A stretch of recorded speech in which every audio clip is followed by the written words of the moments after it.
그래서 그 지난주에는 첫 번째 하나님에 대해서, 이번 주는 예수님에 대해서, 예수님은 어떤 분인가. 예수님은 직접 이 땅에 오시고 또 여러 가지 사역하신 것들도 많고 그래가지고 할 내용이 좀 많습니다. 그래서 앞으로 한 2주 정도는 더 하게 될 것 같고요. 그래서 예수님은 어떤 분이신가. 첫 번째는 우리가 알아볼 것은 하나님이신 예수 그리스도. 예수 그리스도는 이 땅에 인간의 몸을 입고 오셨지만은 그때 당시에도 하나님이셨습니다. 그래서 어떤 분이셨는가. 그냥 어렵지 않은 부분은 빨리 넘어가겠습니다. 그래서 하나님이신다. 그래서 빌립보서 2장 6절에도 보면은 그런 근본 하나님의 본체시나 하나님과 동등됨을 취할 것으로 여기지 아니하시고 하나님의 본체시다. 하나님이시다라는 얘기를 하는 것입니다. 바로 그분이 이 땅에 오셨다는 거죠. 그래서 하나님께서 이 땅에 계실 때, 그러니까 예수님께서 이 땅에 계실 때 이 땅에 인간의 몸을 입고 있기 때문에 하나님의 어떤 특성이라든가 아니면 그 능력이라든가 그런 것들이 좀 어떻게 줄어든 형태로 있었느냐? 전혀 그렇지 않습니다. 완전한 하나님이셨습니다. 이 땅에 있을 때도 완전한 하나님이셨고 완전한 인간이셨습니다. 그 부분을 좀 이따 또 마저 하겠습니다. 마찬가지로 여러분이 잘 알듯이 삼위일체, 트리니티라고 하는 삼위일체 하나님 중에 한 분이시죠. 그래서 마태복음 28장 19절에 보면은 너희는 가서 모든 민족을 제자로 삼아 아버지와 아들과 성령, 여기서 아들이 나오죠. 그래서 아들은 여기서 예수 그리스도를 얘기를 하시는 거예요. 성령의 이름으로 세례를 베풀라고 얘기하는데 여기는 보면 이렇게 그 아버지와 아들 성령으로 나와 있지만은 사실은 성경 내에는 보면은 그 삼위일체라는 그런 어떤 이론에 대해서 이러이러하기 때문에 이렇게 삼위일체다라고 이렇게 정확히 설명하는 그런 그 성경 구절은 없습니다. 사실은 여기 있는 것처럼 아니면 다른 것처럼 여러 형태로 같은 그 맥락에서 하나님에 대해서 얘기를 하다가 성령님의 얘기를 하나님에 대해서 얘기하다가 아들에 대해서 얘기하고 근데 그런 것들이 되니까 그런 것을 여러 가지를 종합을 해서 사람들이 이게 그 삼위의 하나님이 계시는구나 그래서 삼위일체 트리니티라는 이제 이론을 만든 것입니다.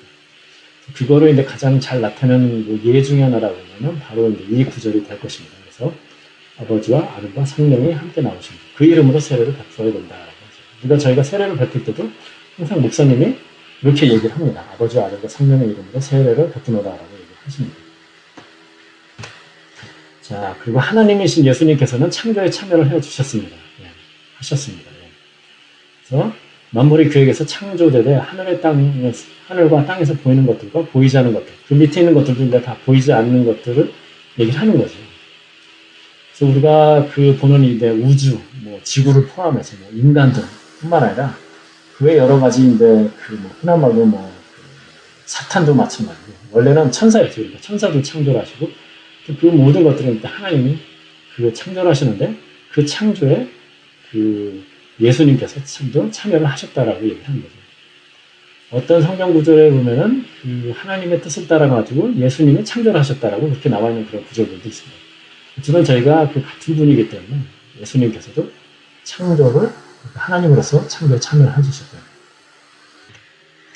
그리고 죄사함의 권능이 있다라고 얘기를 하는데 여기 보면은 오직 한 분 외에는 누가 죄를 사하겠느냐. 이거는 여러분이 그 성경을 신학성경 읽으면서 아시겠지만은 중풍병자를 내구원 친구 4명이 있었습니다. 그래서 예수님께 가려고 했지만은 사람이 많으니까 결국은 못 가고 그래서 지붕을 뚫고 내리고 예수님께서 그 친구들의 믿음을 보시고 병을 고쳐주시죠. 그때 이제 얘기를 할 때 뭐라고 얘기하시냐면은 내 죄사함을 받았느니라라고 얘기를 합니다. 근데 그거를 들은 서기관이 이제 이 생각을 하는 거죠. 속으로 이제 생각을 합니다. 이 사람이 어찌 이렇게 말하는가? 신성모독이로다. 하나님 한 분 외에는 누가 능히 죄를 사하겠느냐. 당시 그 유대인들의 생각에는 유일신 그 하나님의 그 사상이 있었지만은 그 하나님만이 죄를 사하실 수 있는 권세가 있다라고 생각을 했었습니다.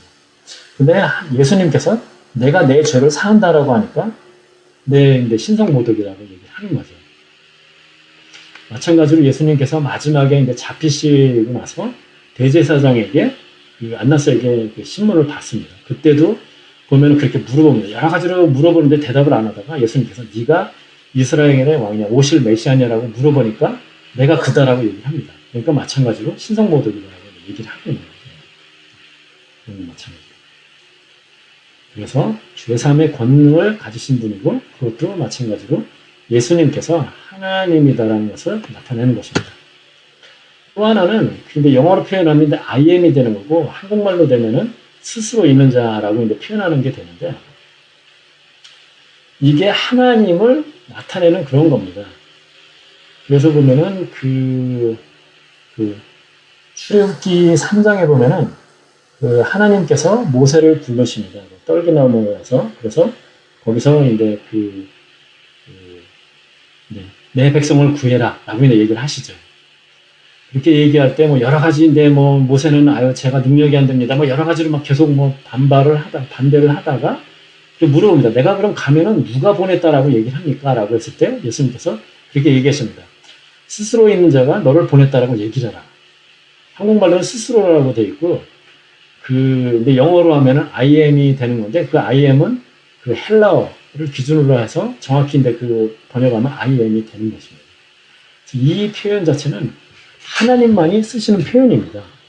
그러니까 네가 누구냐라고 했을 때 나는 누구다라고 될 때 I am인데 이렇게 얘기하는 거랑 마찬가지예요. I am who I am인데 이렇게 얘기하는 거죠. 영어 성경을 본다고 I am이라고 나와 있지는 I am the one이라고 그렇게 나와요. 그렇지만은 헬라어를 기준으로 하면 정확히 스스로 이제 I am이다라고 이렇게 얘기를 한다는 거죠. 그래서 여러분이 신학성경을 읽다 보면은 요한복음 18장에 보면은 예수님이 잡히시는 얘기가 나옵니다. 그때 대제사장이나 하여튼 보낸 사람들이 와서 예수님을 잡으려고 할 때 너희가 누구를 찾느냐? 그러니까 그 사람들이 이제 대답을 합니다. 예수다라고 얘기를 하니까 예수님께서 그때 뭐라고 하냐면 I am 이렇게 얘기를 해요. 나다. 내가 그다라고 얘기를 하죠. 거기서도 보면 I am이라고 표현해요. 그 뒤에 보면 뭐라고 하냐면 그 사람들이 놀라가지고 그 뒤로 물러서다가 엎드려졌다라고 그렇게 얘기를 해요. 아니 그 정도 얘기했다고 왜 엎드려지나라고 생각했을지 모르겠어요. 여러분이 성경을 읽다 보면. 근데 거기서 I am이라는 얘기를 듣고서 그 사람들은 바로 이 사람이 내가 바로 하나님이다라고 얘기하는 걸 똑같다라고 생각하니까 놀란 거죠. 그러니까 하나님을 내가 만났다라는 그런 느낌이 드니까 몸이 자동적으로 반응을 해갖고 그런 식으로 물러나면서 엎어지는 상황이 되는 것입니다.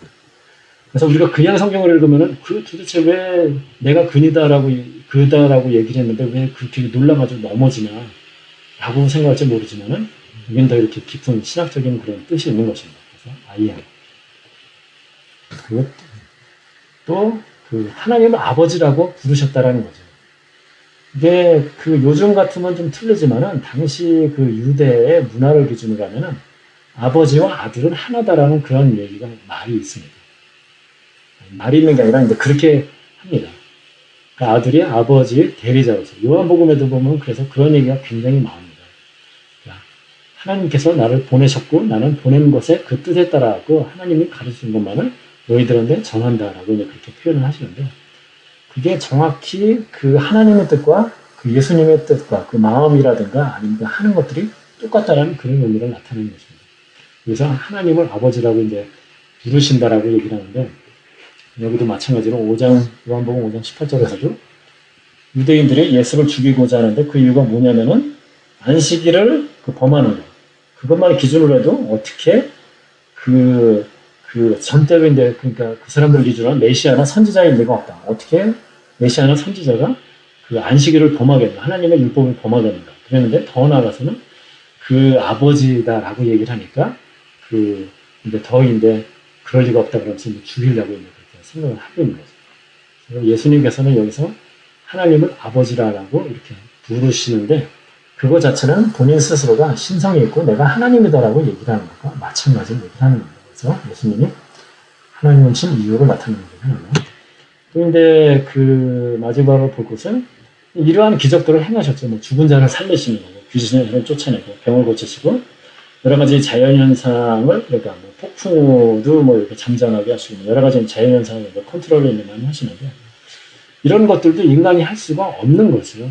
예를 들면 귀신을 쫓아내거나 병을 고치는 거는 인간이 간혹 가다 보면 그런 능력이 있다라고 하는 사람이 있지만은 그 외에 죽은 자나 자연현상을 컨트롤하는 건 하나님밖에 할 수가 없는 거고요.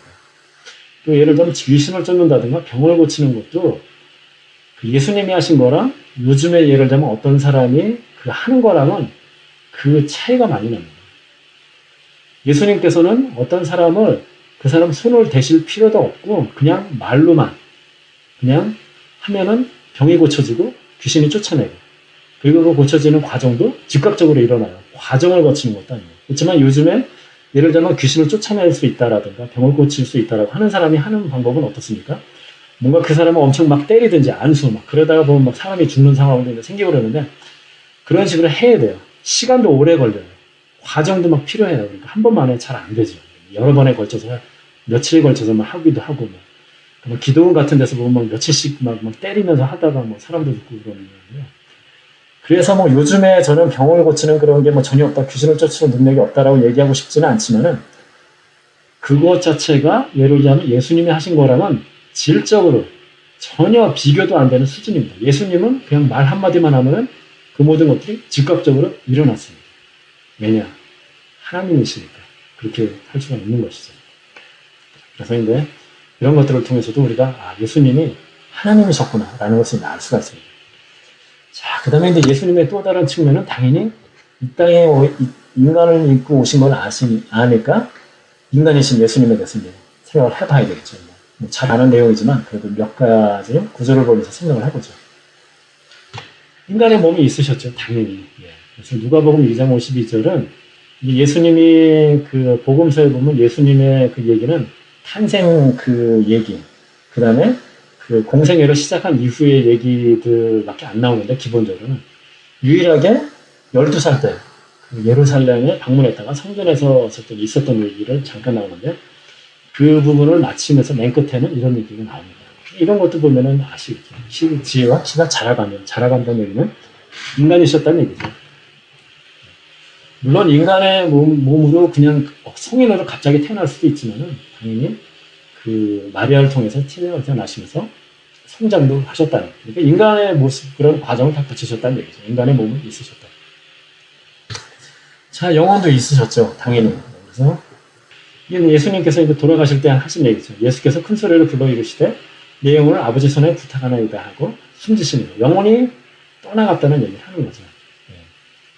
그래서 마찬가지. 그래서 이 두 가지를 통해서 알 수 있는 게 육체도 있고 영혼도 있고 즉 무엇이냐면은 결국 그 사람이라는 얘기죠. 사람이셨다, 인간이셨다는 얘기입니다. 육체도 있고 영혼도 있었다. 그리고 예수님께서는 마찬가지로 인간이 그 느낄 수 있는 이런 여러 많은 것들을 느끼셨습니다. 여기는 뭐 몇 가지만 나타냈는데 그 배고픔, 당연히 40일 동안 그 굶주리신 후에 그 마귀한테 시험받는 그런 얘기가 나온 데서 배고픔, 피곤함도 많이 느끼셨습니다. 사역이 바빠가지고 예를 들면 그 사마리아 여인하고 얘기하는 과정에서도 보면 거기도 피곤하셔가지고 우물에 앉으셨다라는 그런 얘기예요. 사랑과 불쌍함을 느끼셨고 우셨습니다.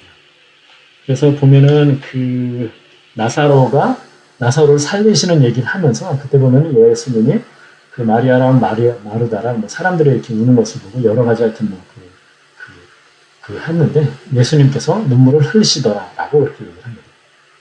참고로 말씀을 드리면은 영어로는 이 구절이 아마 성경 내에서 가장 짧은 구절일 겁니다. 딱 두 단어예요. Jesus wept. 그게 다예요. 요한복음 11장 35절을 보면 예수님께서 눈물을 흘리시더라. 영어를 기준으로 하면 Jesus wept. 인간이셨다는 얘기죠. 인간이 가질 수 있는 여러 가지 어떤 감정, 그런 어떤 인간으로서 사람상 느끼는 여러 가지 것들을 다 느끼셨다는 얘기죠. 자, 그러면 예수님께서 인간으로 오신 이유는 무엇인가? 왜 하나님께서 왜 인간이 되셔야 되십니까? 여러 가지로 이제 생각을 해보죠. 첫 번째는 하나님을 계시하기 위해서입니다. 지난주에 우리가 하나님을 알 수 있느냐, 없느냐, 얘기를 하면서 알 수 있다. 하나님이 계시한 부분, 계시의 방법은 여러 가지다. 성경이라든가 아니면 여러 가지 선지자를 통해서, 당연히 성경에 나와 있는 얘기죠. 주사 그런 걸 통해서도. 자, 하나님께서 직접 인간이 돼서 오셨습니다. 그리고 말씀을 가르쳐 주시고 여러 기적도 해주시겁니다. 그걸 통해서 직접 하나님을 보여주신 거죠. 그래서 요한복음 1장 18절에 보면 본래 하나님을 본 사람이 없으되 아버지 품속에 있는 독생하신 하나님이 나타나셨느니라. 본 사람이 없지만은 드디어 그분이 이 땅에 오신 거예요. 그래서 하나님은 이제 계시하는 거죠. 나타내신 거죠. 직접적으로 하나님께서 입을 열어서 우리에게 가르쳐 주신 것이고 그 능력을 사람들 앞에서 보여주신 것이고 하나님께서 계시하기 위해서 이 땅에 인간을 믿고 오신 것이죠. 두 번째는 그 죄를 사하는 대속물이 되기 위해서 히브리서 10장 10절에 보면은 이 뜻을 따라 하나님의 뜻입니다. 예수 그리스도의 몸을 단번에 들으심으로 말미암아 우리가 거룩함을 얻었노라. 거룩함을 얻었다는 건 의롭게 됐다. 죄사함을 받았다는 얘기가 되는 것입니다. 예수 그리스도께서 몸을 한 번에 들으심으로 대속의 제물이 되었다는 그런 얘기가 되는 것이죠. 그래서 공의의 하나님께서는 죄가 있는 곳에는 벌을 내리셔야 합니다. 그리고 그 벌은 로마서 6장 23절에 보면은 죄의 삭은 사망이다라고 이렇게 얘기합니다. 죽어야 됩니다. 그래서 근데 인간이 죽으면 그냥 끝이잖아요. 그래서 구약에서는 그런 죄사함을 받는 방법이 동물 제사를 통해서 그 죄사함을 받는 거죠. 그래서 제사를 드릴 때 사람이 그 동물의 위에 이제 안수를 하면은 그 이제 죄가 전가된다. 그렇게 표현하는 이제 신학자들도 있고. 그런데 중요한 것은 그 동물을 그 죽는 것을 보면서 내가 원래는 저렇게 죽었어야 되는데 동물이 대신 죽는 거예요. 그러니까 자기가 저지른 죄의 어떤 그 심함, 중요함, 뭐 그런 것들을 이제 그걸 통해서 느끼고 아 내가 죄를 지었구나, 내가 그러지 말아야지 이런 생각을 이제 해야 되는 것이죠. 그런데 그것을 이제 신약 시대에 와서는 예수님께서 이 땅에 몸을 입고 오심으로써 죄를 사하는 대속물이 되셔야 되는 거죠. 그러기 위해서 오신 것입니다. 하나님은 영이시기 때문에 사실은 그 대신 죽으실 수가 없습니다. 그렇기 때문에 어떤 인간의 그 죽을 수 있는 그런 형체가 되어야 되는 것이고 그 방법은 인간이 되어야 되는 것입니다. 그래서 죄를 사하는 대속물로 오신 것. 구약의 예언을 성취하기 위해서 오셨습니다.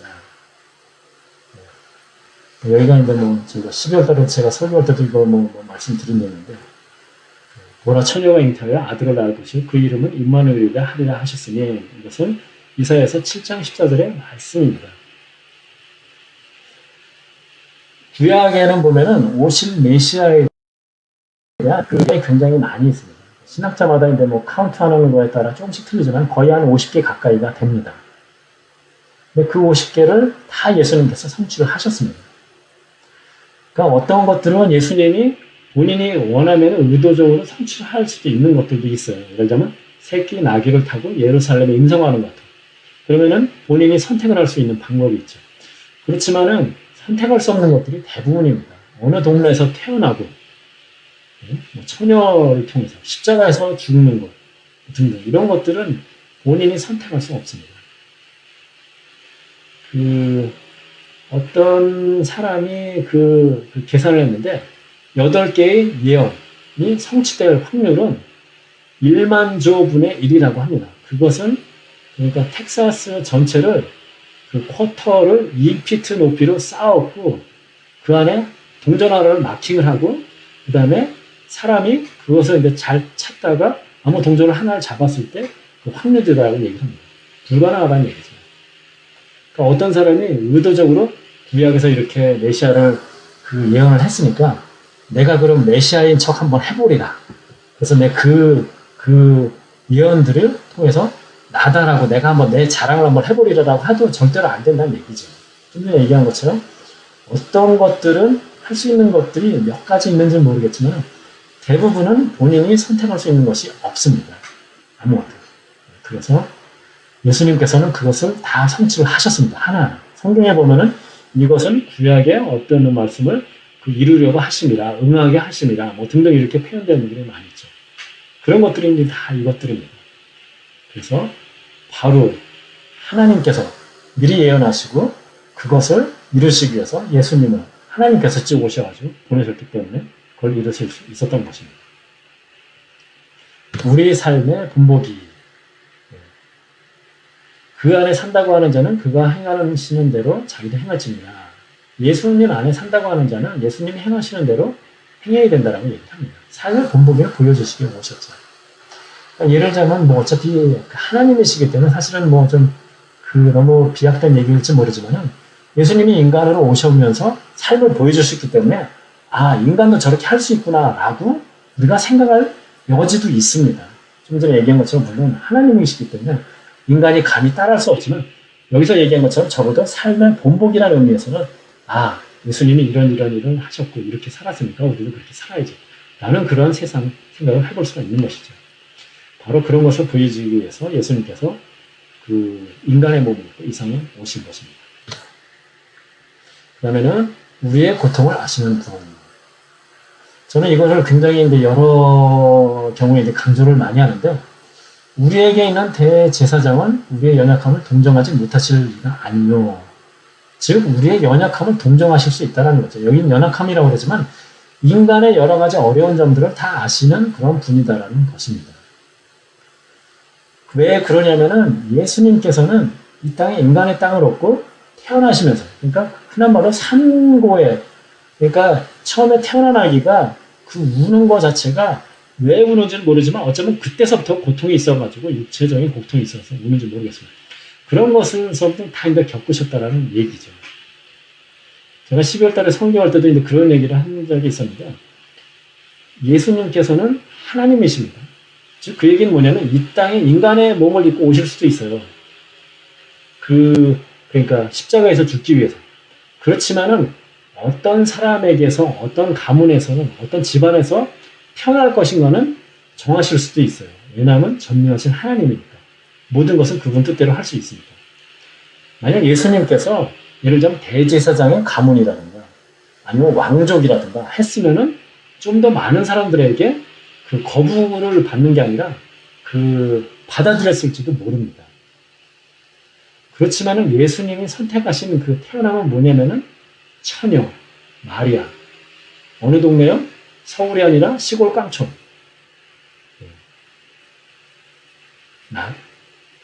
나사렛. 갑자기 단어가 생각나요. 나사렛의 처녀의 몸을 통해서 나셨습니다. 지난번에도 그런 얘기를 했지만은 그 처녀의 몸에서 났다는 것은 결국 그 당시 사람들을 기준으로 하면은 그 어머니 마리아는 돌을 맞아 죽을 수도 있는 상황이에요. 즉 태어나면서부터 어쩌면 사람들한테 비난받는 그런 입장으로 태어났었을지 모릅니다. 어렸을 때의 삶 자체도 어쩌면 그렇게 순탄하지 않았을 가능성도 있습니다. 그리고 당연히 그 목수의 집안에서 태어났으니까 당연히 가난했죠. 형제들도 많았습니다. 그것도 장남이었습니다. 그러니까 여러 가지 그런 형제에 관해서 겪는 건 다 겪었습니다. 우리가 공생의 기간을 보면은 그 기간 동안에도 사람들한테 시기도 받고 미움도 받고 결국은 그러다가 이제 십자가에까지 가장 그 육체적인 고통이 큰 십자가형까지 받고. 그러니까 제가 항상 하는 얘기가 뭐냐면은 만약 우리가 내가 정말 힘들고 어렵고 그래서 정말 내 이 고통을 누가 알아줄 수 있을까? 누가 알 수 있을까라고 했을 때 인간은 모를 가능성이 많습니다. 비슷한 정도로 겪은 사람이 있을지도 모르겠죠. 전 모르지만 예수님은 아십니다. 가장 낮은, 가장 인간으로 왔다는 뿐만 아니라 인간으로 오시면서 선택할 수 있는 것 중에서도 가장 비천한, 가장 안정한 케이스로 이 땅에 오셔가지고 그런 인간이 겪는 것을 모든 걸 다 겪으신 다음에 죽으실 때는 가장 극심한 고통 가운데 돌아가셨습니다. 죽으셨습니다. 그분은 바로 여러분이 어떤 어려움이 있거나 그럴 때 그 고통을 아십니다. 어렵고 힘들면은 누가 알아줄까? 예수님은 아십니다. 바로 이러한 것을 우리를 동정하기, 여기는 표현이 동정이라고 했지만 그런 것을 위로해 주실 수 있는 분으로서 오신 것이죠. 그래서 인간의 몸을 입고 오신 것입니다. 자, 그 다음에 끝을 향해서 갑니다. 죄가 없으신 분이십니다. 죄가 없으신 분으로 오셔야만이 정말 그분이 십자가에서 대속의 제물로 되더라도 그분이 바로 죄가 없으신 분이어야만이 그 진정한 제물이 될 수가 있는 거죠. 대속의 제물이 될 수 있는 거죠. 첫 번째는 동정녀 탄생입니다. 좀 전에 했던 그 구절이 됩니다. 동정녀 탄생이라는 건 뭐냐면은 그 어떤 아버지랑은 그러니까 인간적으로는 그러니까 그 법률적 기준으로 하면은 인간의 법률을 기준으로 하면은 요셉이 아버지이지만은 실제로는 그건 육체적인 관계에서 전혀 아무 관계가 없다는 거죠. 그 어떤 죄의 본성을 받고 태어나지 않으셨다는 그런 얘기를 하는 것입니다. 성령을 통해서 잉태하셨기 때문에 동정녀 탄생을 하셔야 됐었고 그걸 통해서 죄 없으신 분으로 이렇게 나실 수가 있었습니다. 그리고 바로 이 동정녀 탄생이라는 것 때문에 아마 마리아 그리고 예수님은 굉장히 힘든 삶을 살지 않았을까 생각이 듭니다. 죄가 없으신 분이죠.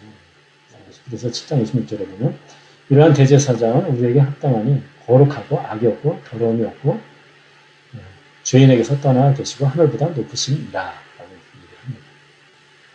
인간의 몸을 입고 오셨다는 것은 죄에 오염될 수 있는 그런 가능성이 있다는 겁니다. 유혹을 받을 수가 있습니다. 대표적인 게 그 마귀의 그 시험을 받았을 때 40일간 금식하신 이후에 그 받았을 때죠. 그렇지만 죄를 짓지 않았습니다. 여러 가지 가능성이 있었지만 그렇지 않으셨죠. 그래서 죄가 없으신 분이셨죠. 그렇기 때문에 우리의 대속의 제물이 될 수가 있었습니다. 죄가 없다는 것을 또 다른 측면으로 하면은 하나님의 뜻을 행하시는 그런 분이었습니다. 죄가 무엇이냐라고 제가 뭐 나중에 이제 또 그 얘기를 이제 하겠지만은 죄가 무엇이냐라고 하면 여러 가지로 표현할 수가 있습니다. 세상적인 법률이 정하는 것을 어긋나게 행동하는 것, 세상 사람들한테 비난받는 것이라고 할 수도 있지만, 우리 성경을 기준으로 우리 기독교에서 얘기하는 건 죄는 무엇이냐면 하나님의 뜻에 거역하는 거다라고 했습니다. 하나님의 좋아하지 않는 것, 하나님이 싫어하는 것들을 하는 것을 죄다라고 할 수가 있습니다. 근데 반대로 예수님께서는 하나님의 뜻을 완전히 행하시는, 하나님을 기쁘게 하는 그런 삶이었다는 거죠. 내가 아버지의 계명을 지켜 그 사랑을 있는 것 같이 내 계명을 내가 지켰으니까 너희들도 내 계명을 지켜다라고 얘기하죠. 그래서 하나님의 뜻을 행하시면서 죄 없는 분이라는 것을 나타내 보이시고 거룩한 자다라는 것이죠. 나실 바 거룩한 이는 하나님의 아들이라 일컬어지리라. 누가복음 1장 35절에 나오는 말씀이에요. 거룩한 이. 그 삶 자체가 이건 태어나시면서도 이제 그 얘기를 이제 하는 얘기고요. 누가복음 1장 35절입니다. 그 이후의 삶에 대해서도 굉장히 거룩한 그런 삶을 사셨죠. 죄가 없으신 분이었습니다. 자, 그 다음에 예수님의 고난받는 과정에서 보면은 고난받고 십자가의 과정에서 11번이나 사람들에게 무죄다라고 인정을 받게 됩니다. 가룟 유다도 결국은 팔았지만 나중에 무죄한 피를 내가 팔았다라고 얘기를 하죠. 빌라도는 여러 가지 왔다 갔다 하는 가운데서 6번 정도, 성경을 통해서 6번 정도 죄가 없는데 자꾸만 이 사람들을 보니까 내가 어떻게 할까 하는데 고민을 많이 해요. 빌라도가 6번. 헤로드 왕도, 빌라도의 아내도, 옆에 있었던 강도도, 그리고 마지막에 돌아가신 분은 백부장도 그런 얘기를 하죠. 하나님은 예수님은 죄가 없으셨다. 그런 분이라는 거죠.